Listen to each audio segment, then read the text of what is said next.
Welcome to the channel. Today I'm doing the valve clearance check on the KTM 890 Adventure R. Bike has currently done 16,500 miles. Service interval is 18,000, but currently I don't have any rides planned, so I think it's a good time to get this thing opened up. But whilst I'm doing the valve clearance, I'm going to check for the cams as well. So this particular model does have a history of and known for cam failure, so now would be a good time to inspect them as well. So let's get on with it. If there's any questions, any queries, be sure to make comments down at the bottom, like, subscribe, and share the video.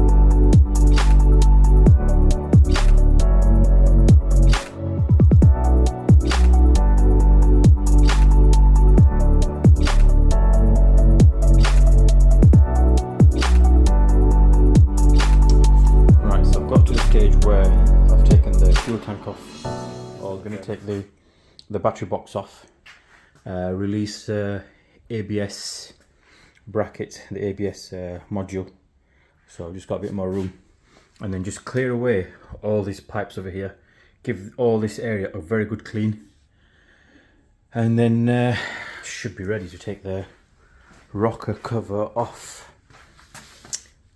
Yeah, it's very dirty here. So I'm going to give this a very good clean.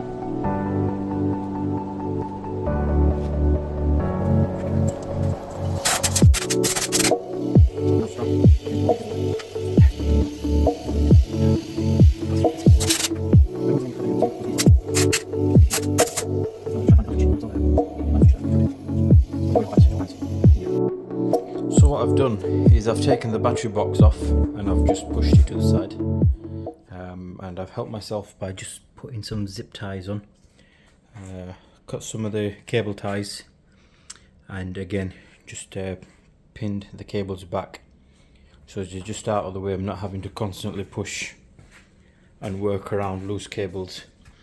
I've loosened the ABS module, so now I should be able to get to the coil pack. So I've got to get these coil packs out. That's an 8mm bolt that goes, there's one on this side and then one on the other side. So the access for the one on the left hand side is better from in between the frame and the top. There you go.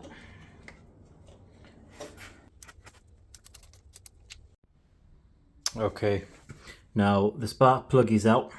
They fit in them two little chambers there.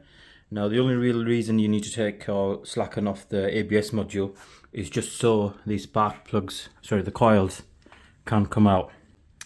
Now there's like a bunch of cables that was around here. Now I've just taken all that off, all the clips, etc., and I've just tied and pushed back all them up there. Now the fun is going to be obviously trying to remember how it was laid out, but I guess that's minor compared to what I'm about to do. So I've got good space now, I believe. Everything is clear, there's nothing obstructing the rocker cover, and yeah, the aim is to push it out towards the right of the bike. So I'm just going to get in these chambers and pull the spark plugs out and inspect them as well. Most likely I'm going to change them.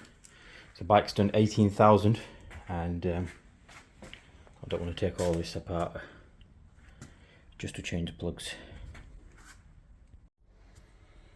So these are the spark plugs that have come out of a 16,500 mile bike. So this one here was on the right hand side of the bike and that was on the left, so you can see the one on the left has taken a beating compared to the one on the right. I'm not sure why that is, and that's the brand new one.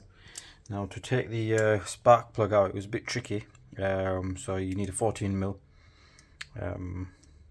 It literally goes as deep as that first socket and the socket and the extension, the first extension, and then I've just put a magnet in to fish that out. But yeah, this is how they look after 16,500 miles.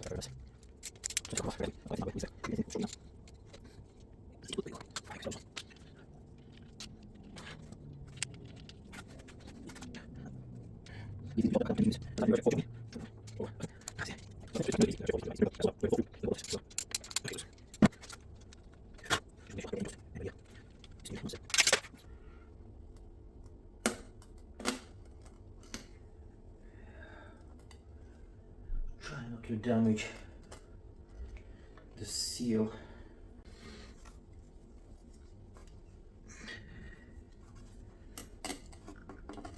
There you go.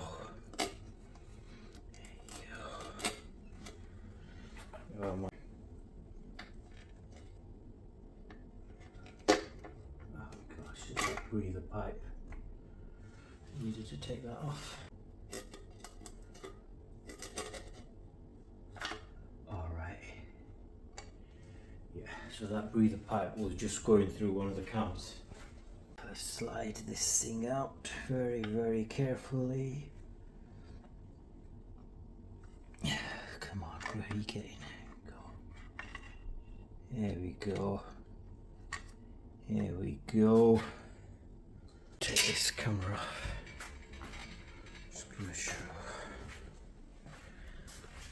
There you go. That's how it is. I'm just gonna pop these two top collars off that were. Okay, now I'm gonna take this cover off, this 14mm, and I'm gonna turn the engine so I can get it to top dead center and hopefully still good to see, man. Very nervous. Okay, as I said, it was very straightforward to get to this point.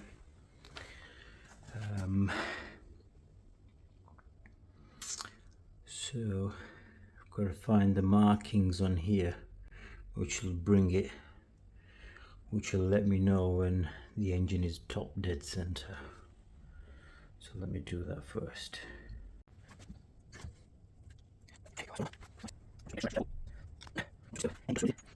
So I'm going to turn the engine anti-clockwise.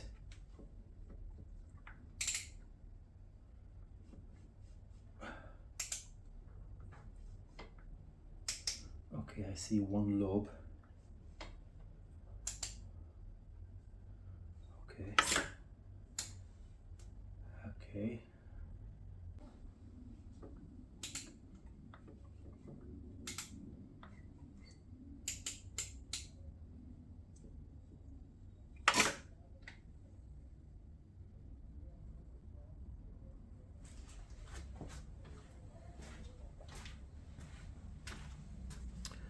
Alright,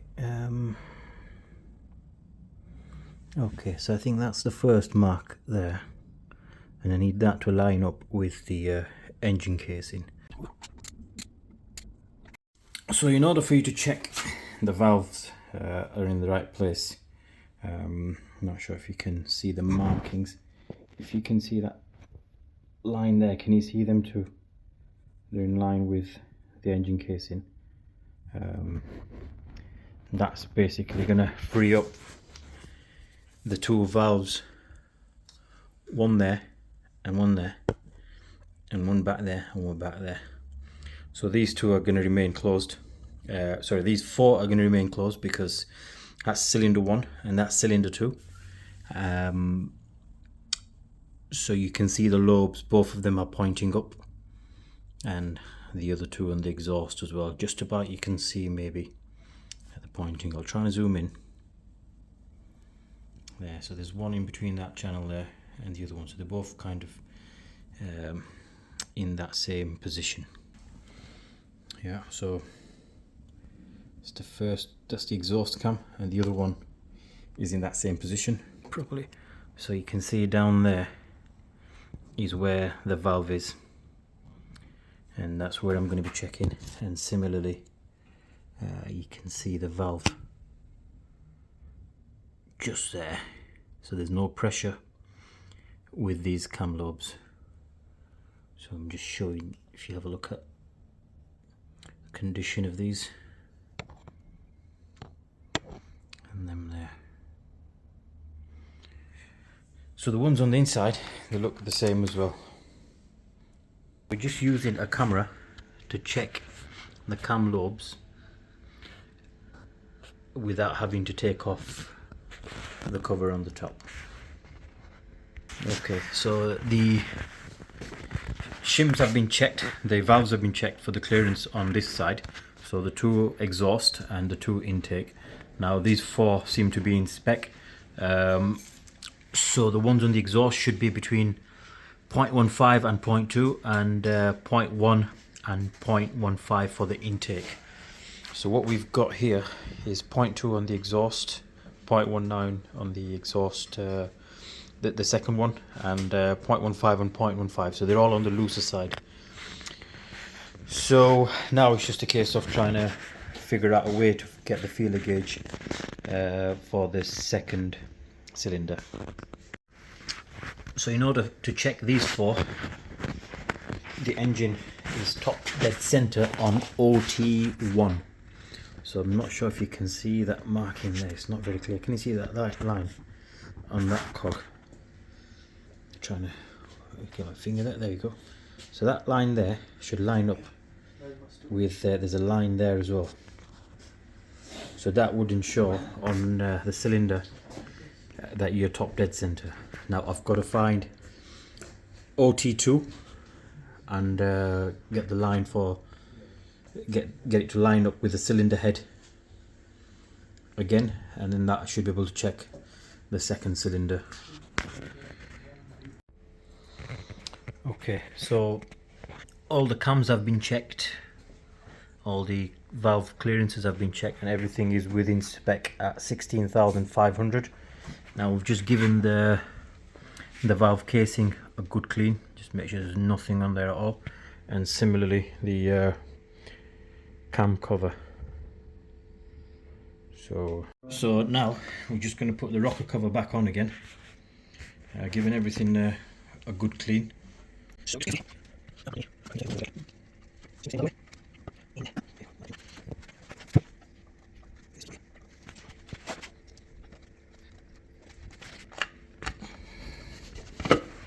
There you go, you heard that.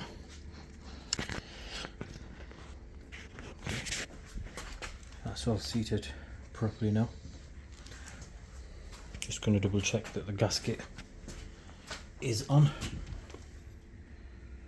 And then, so now it's just a matter of putting this bike back together again. Let's just hope there's no clips that we've forgotten to put back. Now, can't seem to remember how things went back, but it's not a problem. We'll just figure out a way where everything is nice and tidy. So one of the things you can do when you're working on your own bike, probably the dealers won't do because you're only getting them to do a specific job, is when the bike is in this kind of state where you've got the tank off and everything's exposed, you can give it a really good clean. You know, just give it a coat of this GT85. It just kind of protects and just covers any, just lubricates like the seals, the hoses, cables and stuff. So that's looking like brand new now. So this bike has now done 16,500 miles. and it's good for another 18,000 miles before the valves need to be checked again. So I'm quite pleased with how it turned out, where everything was. So that the valve specs were on the loose side, so which means that the valves, when they're the more wear they get, they've got a chance to go further in and seat in properly if they haven't already. So my guess would be on the next valve clearance they're going to be exactly the same. If it's like this at 16,000, I can't see them changing much now that the engine is fully bedded in. Okay. So the moment of truth, everything's back together, tank's back on, both the sides of the fuel tank, cock has been turned back on. So let's see. Okay.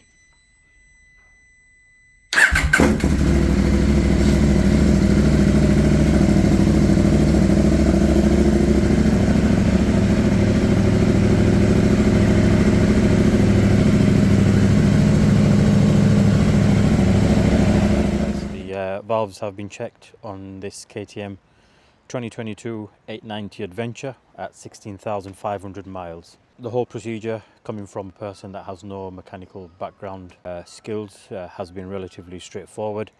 The tools required, there's no specialist tools required. The whole process, the design of the bike for maintenance seems very intuitive, very easy to work with, and obviously helps a lot with a ton of information being available online. Bike's out of warranty, and I wanted to kind of get to know the bike a bit more. Planning a trip far east at some point, maybe this year or perhaps early next year, and so it was kind of a thing where I wanted to know the ins and outs of the bike. The cams have been checked as well, which is it's a big thing at the moment with KTM, especially the 890, the 790 and the Northern 901. There's no wear on them, there's no concern. So because it's done this kind of mileage now, I can't see why or how there's going to be any future wear. They were on the higher side of the specification. So if there's any further wear on the valve seat at the bottom of the valve, and the valve goes up a little bit, then it's still going to be within the specified tolerance. Yeah, all in all, gotta say it's been an enjoyable process. First time I guess I've worked on this bike to this depth. Working on the engine has definitely been a daunting thought. But now that I've done it, I feel very confident, and want to put some miles on this bike. The main thing I'd suggest or advise for this bike is regularly service it. The service interval is 9,000. Ignore that. Just do it every 4,000, 5,000 miles. Just keep on top of your machine. You know how you ride the bike. Yeah. So hopefully you've enjoyed this video. It's been useful for you. And if there's anything that you've seen on the video which you can criticize or help or nudge me in the right direction, then for sure, definitely let me know in the comment section. So thank you for watching, subscribe to my channel, and see you in the next one. Thank you.